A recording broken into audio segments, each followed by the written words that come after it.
A day in my life as a first year student.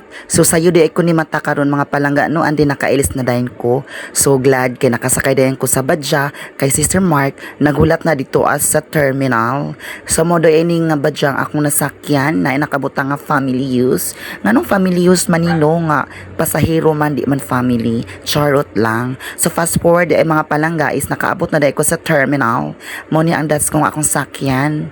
So glad kay gitagaan ko og space ni Sir Mark. Buotan kay si Sir Mark, no? Marketed, shout out. So nakasulod na ko sa badya mga palangga.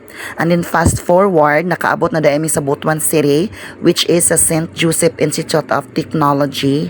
Mo dahil ni ang eskwelahan mga palangga ang among eskwelahan sa master class. Kunya pagsulod ini mo dito mga palangga kay naa kay makita niya nga mga kompeti kay naman nag-celebrate man sila sa ilang founding anniversary.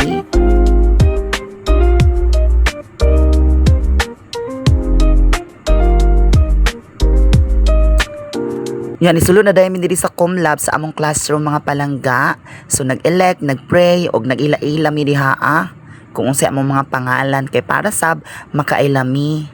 So para ma-energize mi, gisugdan jud ang among klase sa energizer. Ang energizer is gitawag siya minute to win it.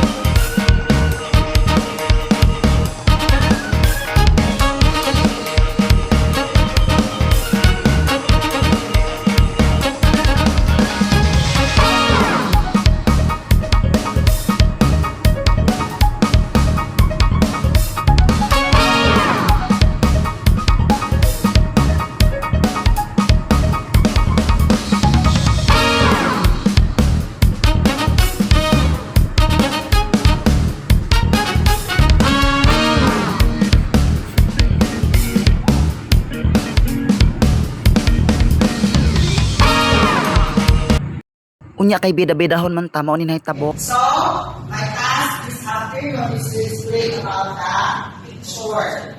Now, first is, I am going to explain the simple itself of this tower. No? Kini siya ng tower is nagata siya foundation. No? And ang light is nagata o guidance. Just like sa ato as teachers. So nahuman na gyud among klase karong Sabado mga palangga. Salamat sa pag-uban ninyo. Mag-amping tang tanan. God bless everyone. Bye-bye.